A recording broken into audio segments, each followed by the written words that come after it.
you for joining us on This Is Exclusive. Jagdeep Dhankar is extremely controversial, has always been controversial, whether he was the governor of West Bengal and then later as the Vice President of India. The stands he took, the comments he made have been controversial. So his exit as the Vice President of India is again extremely controversial. We have some exclusive inputs on the show about the mystery call last night between 7:30 p.m. and 8 p.m.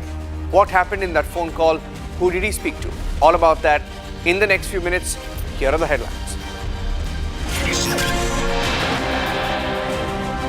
Former ICICI Bank CEO Chanda Kochhar found guilty of accepting a 64 crore bribe in return for sanctioning a 300 crore loan to the Videocon Group in 2009. More details emerging.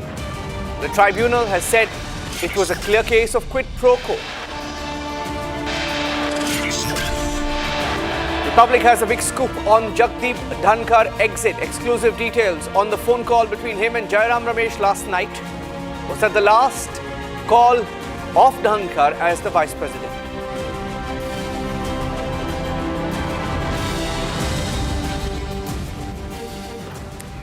Ladies and gentlemen, last evening, something happened between 7:30 p.m. and 8 p.m.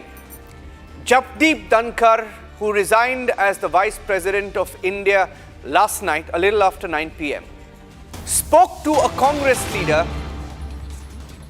a little after 7:30 p.m. And that Congress leader was Jairam Ramesh.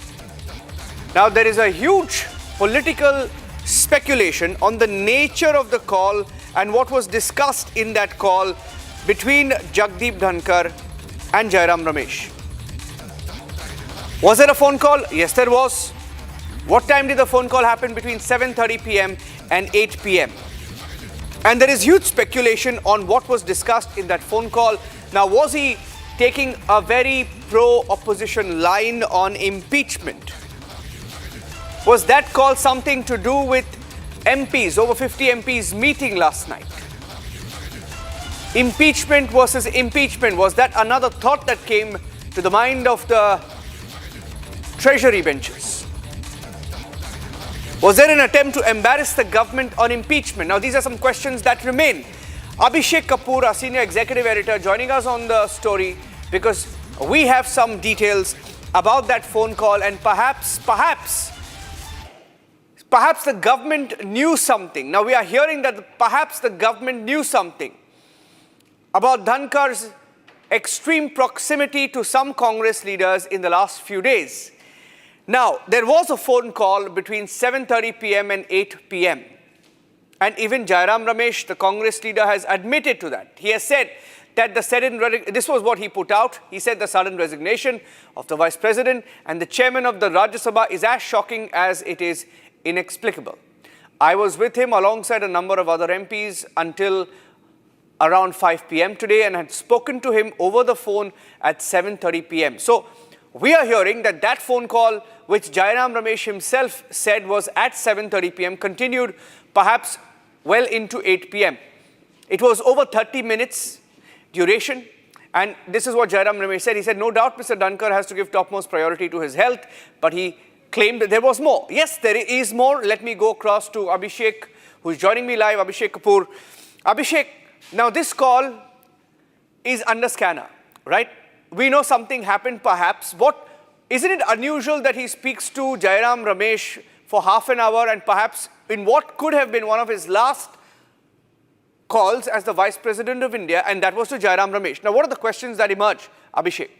Well, Niranjan, in the game of cloak and dagger that politics is, this is the most clear giveaway insofar as what was happening yesterday in Parliament that led to ultimately the resignation of Jagdeep Dhankar as Vice President of India. Remember, the story as it is emerging now is that Jagdeep Dhankar as Vice President was doing things which were not aligned with what the Modi government really wanted done insofar as impeachment of Justice Verma is concerned. So the move was to bring it in the Lok Sabha. The move was to have it, give it a bipartisan picture. The move was that the government would be seen to be leading from the front in tackling corruption, particularly in higher judiciary.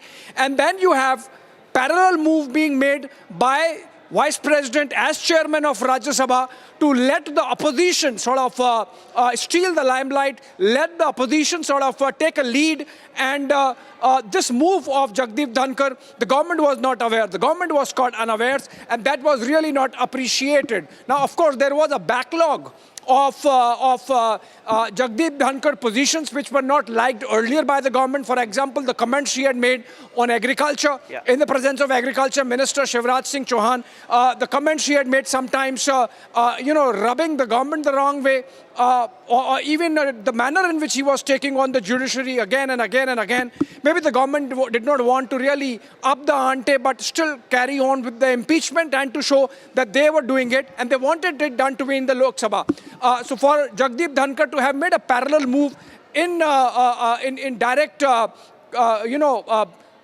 making a direct move along with the opposition was not appreciated. Remember, while that last phone call also is a giveaway as to why Jagdeep Dhankar did what he did, he also met Jairam Ramesh a day before, and so the government came to a conclusion that maybe Mr. Dhankar had stopped being on the side of the government on this issue, like some other issues, and that's why, he had to be told that either you resign or maybe then the MPs would come along. Remember, if you have to remove the chair of the House, you just need a simple majority of the House, and that bit was almost ready, is what we are being told by our sources, that had the Vice President not resigned from his chair, move was ready to remove him by the process or procedures that are available for the members of the Rajya Sabha, and the government would have made a move today, Jagdeep Dhankar sensing that and resigning before. But of course, the fact that he made a call to Jairam Ramesh, and Jairam Ramesh mentioned it in his posts, and that he met Jairam Ramesh a day before, clearly an indication that the Vice President, the former Vice President now, was working in tandem with the opposition. Not only that, he was keeping the government in the dark, and that was obviously crossing a certain red line for which, of course, he had to pay. Now, Abhishek, did he exceed any brief? If he did, what was the brief he exceeded? Now, was there a thought? Of course, this matter pertained to the impeachment of Justice Verma. Was there another thought that perhaps came to the mind of some in the government on maybe impeaching Dhankar? Is there a thought? Because there is some speculation around that. 100% that would have been the case, though of course on record nobody would say that. And but what we are gathering from our sources, Niranjan, is that he was asked to really go. And if obviously had he said no, he will not go, of course, the possibility of him being removed by an impeachment motion is offset by the fact that he resigned. But obviously, had he not done that, then the next move would have been to remove him by the processes and procedures available insofar as removing the head of the chair of the House is concerned. It never reached that stage. Remember, this comes amid reports that the MPs in batches of 10 yesterday went in the chamber of Defense Minister Rajnath Singh and then signed those papers. Now, it was left at that. Whether those papers were to sign for the impeachment of Justice Verma or the impeachment of Jagdeep Dhankar has been left unsaid. But we get to hear from sources, given the fact that so far as the process of Justice Verma's impeachment is concerned, the motion had already been signed by 100 plus MPs in the Lok Sabha. And since the government was very clear that there is no point in moving in the Rajya Sabha at this stage, then obviously the evening process when the MPs of Rajya Sabha from the treasury benches went in the office of Rajnath Singh and signed those papers, obviously that was essentially a preparation to get impeachment for Jagdeep Dhankar also going, just in case he does not resign. But obviously he evaded that possibility by putting in his papers by 9:25 p.m. last evening. Okay, the impeachment of Justice Verma seems to have been, the sticking point here. What was it that Jagdeep Dhankar perhaps was discussing with the opposition on Justice Verma that the government was not happy about? Well, you see, the government was very clear, Niranjan, as I mentioned earlier, that any move to impeach Justice Verma, the government has to remain in control of the process, and that it has to happen via the Lok Sabha route. And that's why, remember, early part of the day, we had those pictures coming in of senior leader of the BJP, Ravi Shankar Prasad, taking a delegation to meet the Speaker Om Birla and then submit that motion with signatures of 100 plus MPs from the Lok Sabha. And remember, in the case of Lok Sabha, the number of MPs included those who had signed the petition or the motion to impeach Justice Verma included opposition MPs. While in the case of Rajya Sabha, when the reports emerged that parallel process has been initiated by Vice President Jagdeep Dhankar, the Treasury benches were in the dark. No MP from the government side was part of the was a signatory to the motion, and it was entirely an opposition move. That made the government think that maybe the Vice President has really switched sides, so to say, on this specific issue of impeachment of Justice Verma, and the government had to move.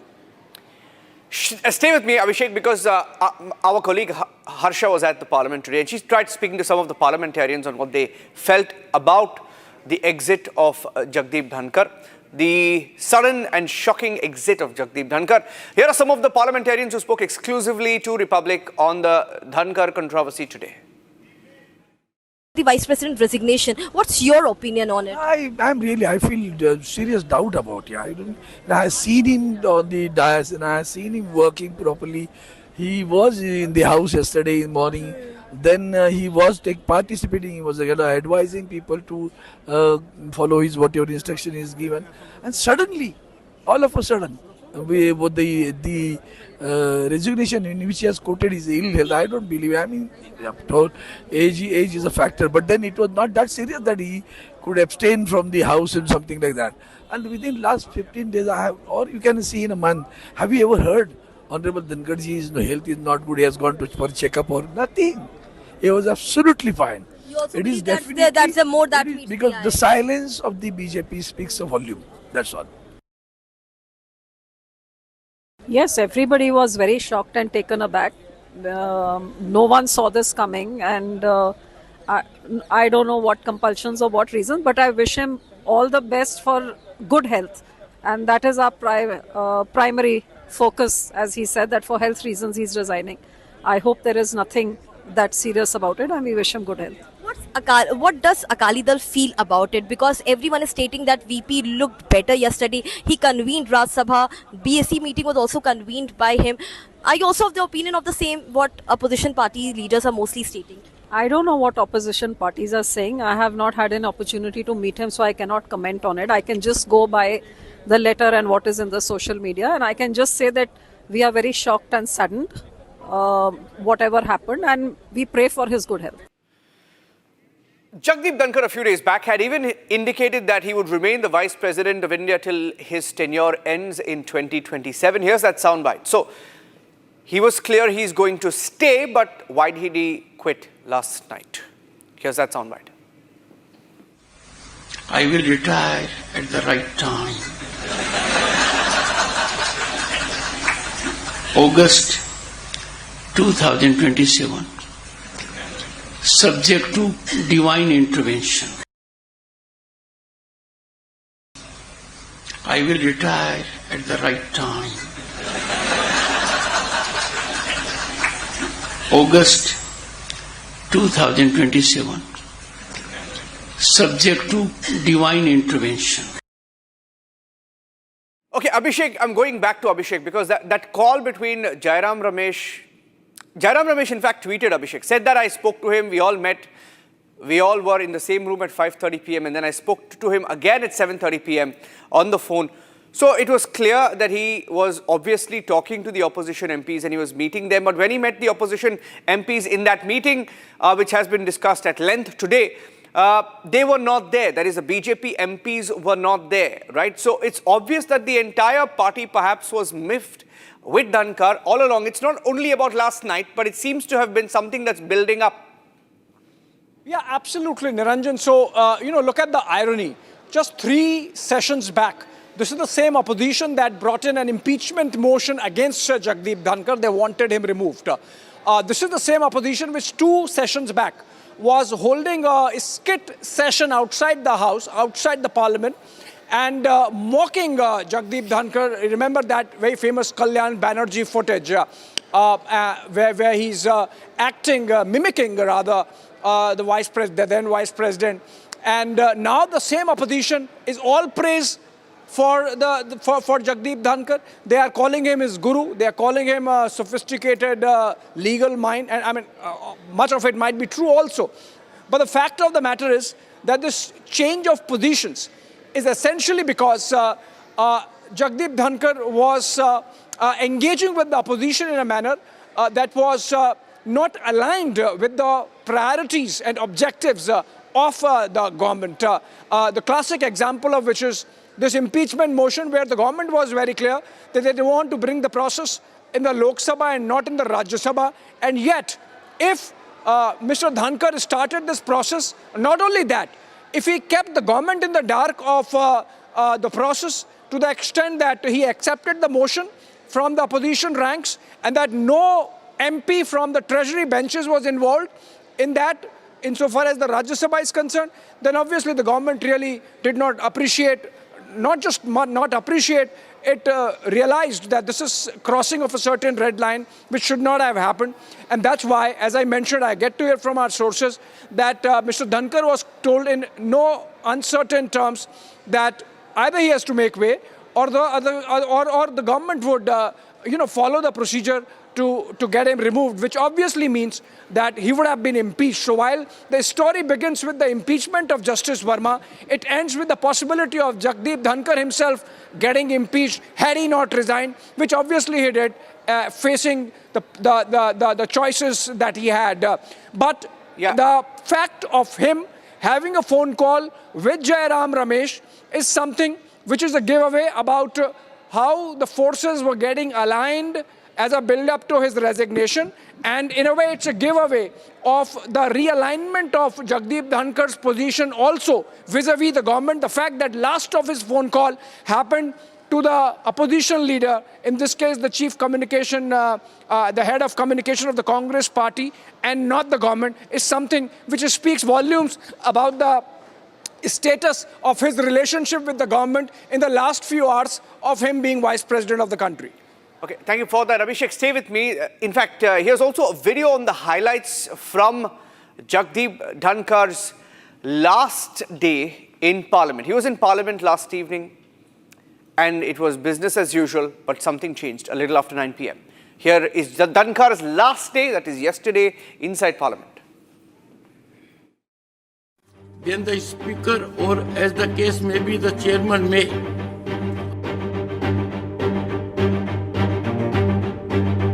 17th August for Independence Day celebrations. A number of important legislative proposals are scheduled.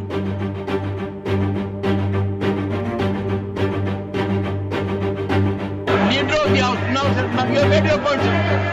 Only what Leader of the House will go and report.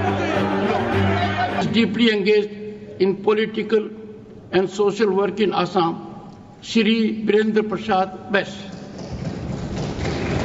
রাজ্যসভার সদস্য নির্বাচিত হওয়াত ঈশ্বর নামৰ শপত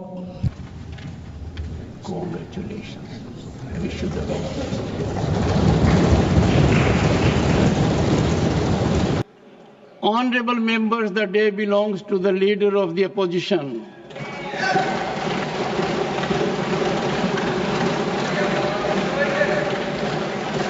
On behalf of this House and myself, warmest greetings and heartfelt wishes to Sri Mallikarjun Kharge, leader of the opposition in Rajya Sabha.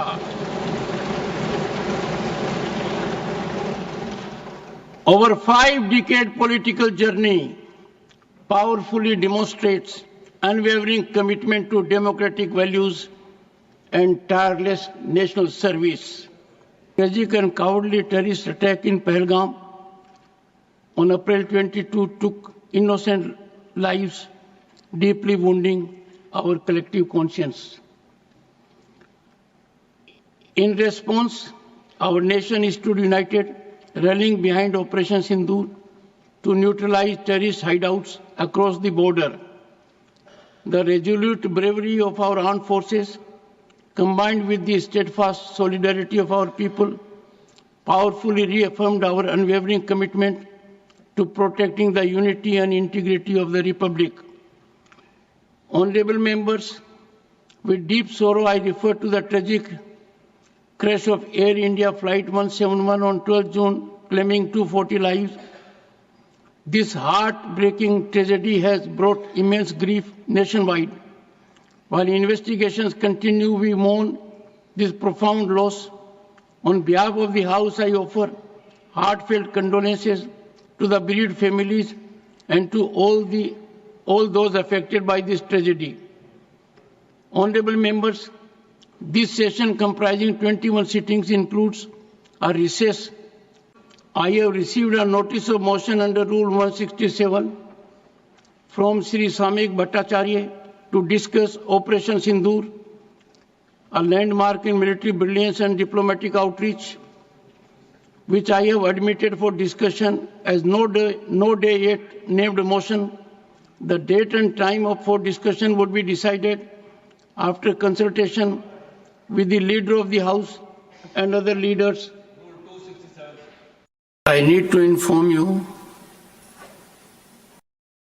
that I have received notice of motion